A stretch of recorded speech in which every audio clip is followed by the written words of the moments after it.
महाराष्ट्र के मुख्यमंत्री माननीय श्री एकनाथ राव शिंदे जी से मैं विनती करती हूं कि वे सभा को संबोधित करें।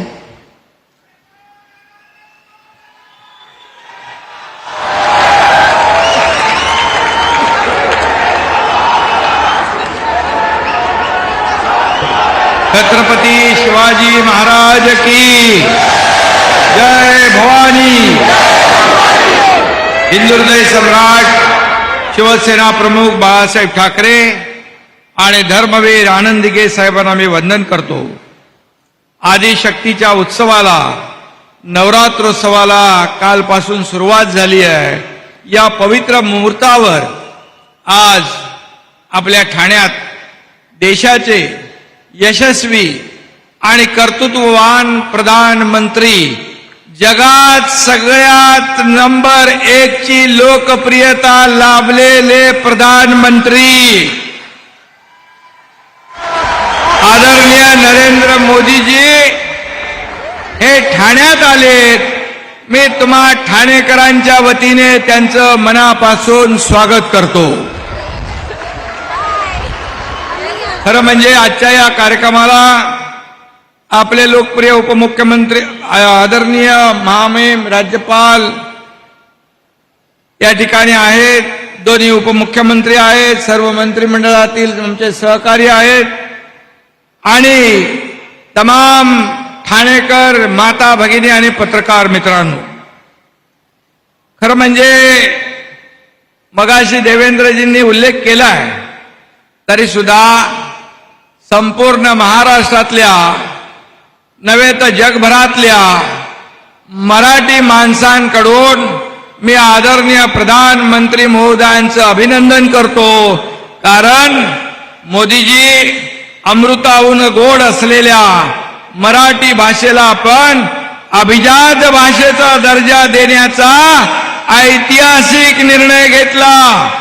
संपूर्ण महाराष्ट्राच्या वतीने मी पुन्हा मनापासून धन्यवाद देतो। खरं म्हणजे आभार व्यक्त करण्यासाठी आमच्याकडे शब्द नाहीत, असं ऐतिहासिक काम आपण केलंय।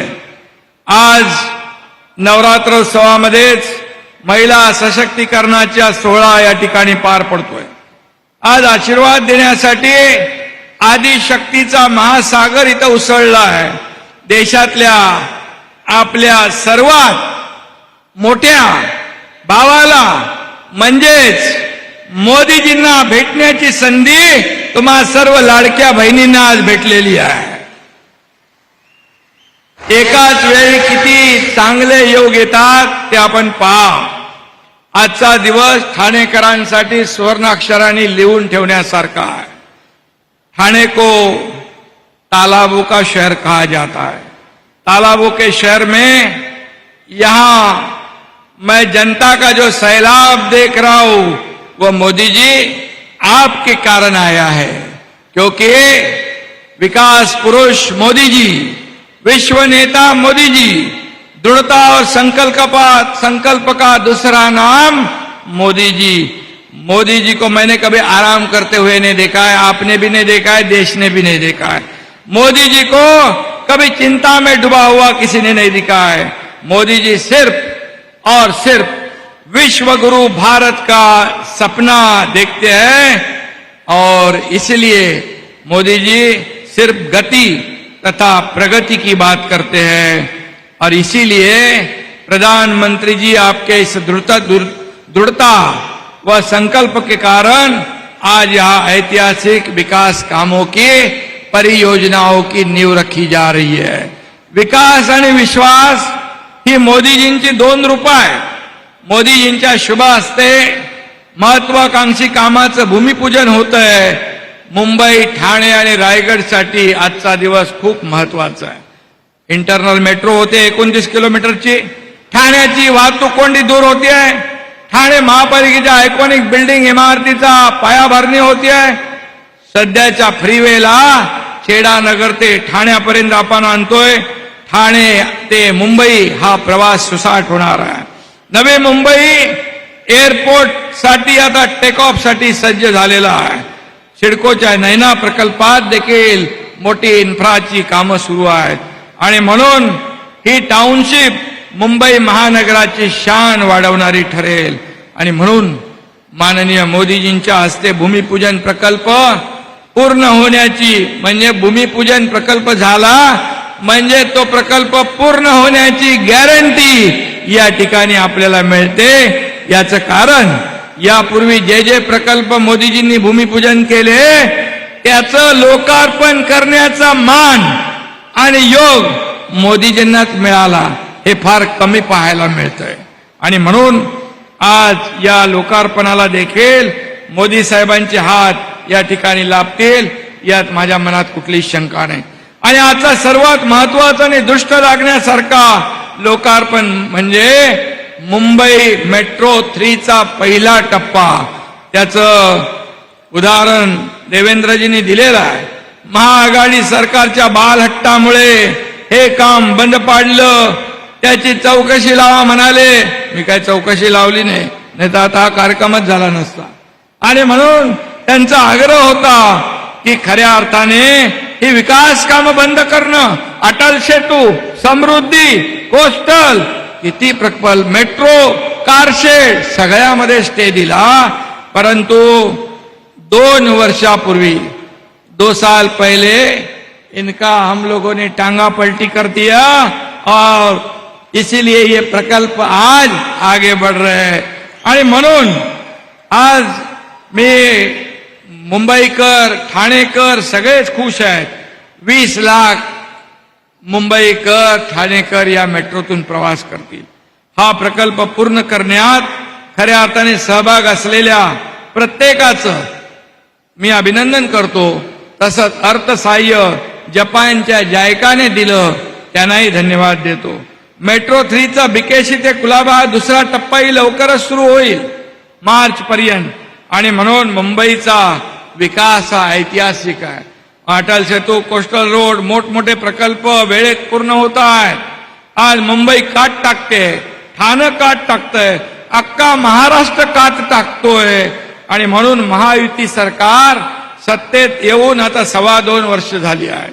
लोकांच्या हिताचे प्रकल्प आणि कामं पूर्ण करताना आम्ही 3 गोष्टींची काळजी घेतली आहे. पंक्च्युअलिटी, रिलायबिलिटी आणि सस्टेनेबिलिटी. या 3 गोष्टी आम्ही केल्यात. म्हणजे वेळेमध्ये काम झालं पाहिजे, क्वालिटी काम झालं पाहिजे, यासाठी आम्ही लक्ष देतोय. त्यामुळे राज्यातल्या जनतेने आमच्यावर, महायुतीवर विश्वास दाखवलाय. आमचं सरकार आता लाडकं सरकार झालंय. तिकडे लाडके भाऊ समोर कुठंतरी लिहिलेलं आहे. आणि म्हणून 2.5 वर्षातली महाविकास आघाडीची कामं आपण बघा आणि 2.25 वर्षातलं आपल्या महायुतीचं काम बघा. आणि सिंचनापासून ते इन्फ्रास्ट्रक्चर पर्यंत, उद्योगापासून ते महिला सक्षमीकरणापर्यंत, तरुणांपासून ते ज्येष्ठांपर्यंत, परदेशी गुंतवणुकीपासून अगदी झोपडपट्टी पुनर्विकासापर्यंत प्रत्येक क्षेत्रात महाराष्ट्र आज नंबर 1 ला आहे. हा आपला अभिमान आहे. आणि म्हणून त्याने 2.5 वर्ष आणि आमची 2.25 वर्ष याचा मांडा हिशोब दूध का दूध पाणी का पाणी होऊन जाऊ द्या. खरं म्हणजे कोविड रुग्णांची खिचडी खाणारे आम्ही नाही. गोर गरिबांचे अश्रू पुसणारे, त्यांच्या चेहऱ्यावर आनंद निर्माण करणारं आपलं गोरगरिबांचं सरकार आहे. देशाच्या स्वातंत्र्यानंतरची मुंबईची सर्वात मोठी डेव्हलपमेंट होती आहे. खरं म्हणजे ठाणे हे विकासाचं खणखणीत नाणं आहे. ठाणे जिल्ह्याचं इकॉनॉमीतलं योगदान $48 बिलियन आहे. 2030 पर्यंत ते $150 बिलियन इतकं नक्की गेल्याशिवाय राहणार नाही. मुंबईचं जागतिक आर्थिक केंद्राचं स्वप्न आता दूर नाही. कारण मोदीजी म्हणाले महाराष्ट्र हे पॉवर स्टेशन होईल, मुंबई हे फिनटेक कॅपिटल होईल आणि नक्की हे डबल इंजिनचं सरकार या राज्याला पुढे घेऊन जाईल. नीती आयोग आम्हाला मुंबईच्या टोटल ट्रान्सफॉर्मेशनसाठी मदत आणि मार्गदर्शन करतोय. MMRDA आणि वर्ल्ड इकॉनॉमिक फोरम मध्ये MOU झाला आहे. हे देखील फार मोठी अचिव्हमेंट आहे. आणि म्हणून एवढी डोंगरा एवढी कामं उभे राहत असताना विरोधक रोज आरोप शिव्याशाप, त्यांच्याकडे दुसरं काही नाही. पण आम्ही नेहमी सांगतो तुमच्या आरोपांना आम्ही आरोपाने नाही कामातून उत्तर देऊ आणि ते काम आपलं सरकार या ठिकाणी करतंय. देवी दुर्गा आणि माझ्या समोर बसलेल्या साक्षात दुर्गा या असुरांचा नक्की संहार करतील यात माझ्या मनात कोणती शंका नाही. आणि म्हणून मी आदरणीय प्रधानमंत्री महोदयांचं अभिनंदन यासाठी करीन की त्यांची अमेरिका यात्रा जी झाली त्यामध्ये टेक्नॉलॉजी, व्यापार, त्याच्यामध्ये इन्वेस्टमेंट को लेकर चर्चा हुई. सेमीकंडक्टर, डिफेंस जैसे विभिन्न विषयों पर एमओयू किए गए. महाराष्ट्र में भी इसकी शुरुआत हुई है. नवी मुंबई में सेमीकंडक्टर का काम शुरू हुआ है.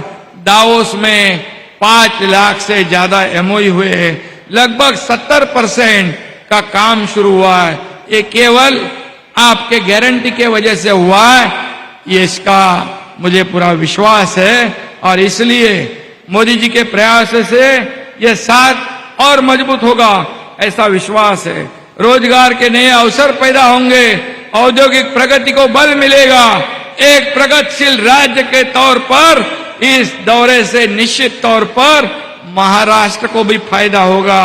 आज जाते जाते मैं सिर्फ इतना ही कहूंगा, मोदी जी आपके नेतृत्व में शिखर पर है राष्ट्र.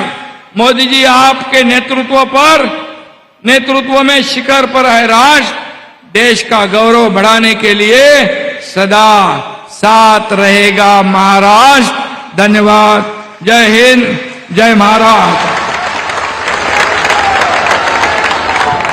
धन्यवाद माननीय मुख्यमंत्री महोदय जी. और अब ठाणे शहर में सर्कुलर मेट्रो रेल परियोजना का भूमि पूजन, नैना शहरी नियोजन योजनाओं के तहत बुनियादी ढांचे के कार्यों का शिलान्यास, छेड़ानगर घाटकोपर से आनंद नगर ठाणे तक एलिवेटेड ईस्टर्न फ्रीवे का विस्तारीकरण का भूमि पूजन, ठाणे नगर निगम की नई बिल्डिंग का भूमि पूजन एवं मेट्रो लाइन 3 अर्थात मुंबई की पहली भूमिगत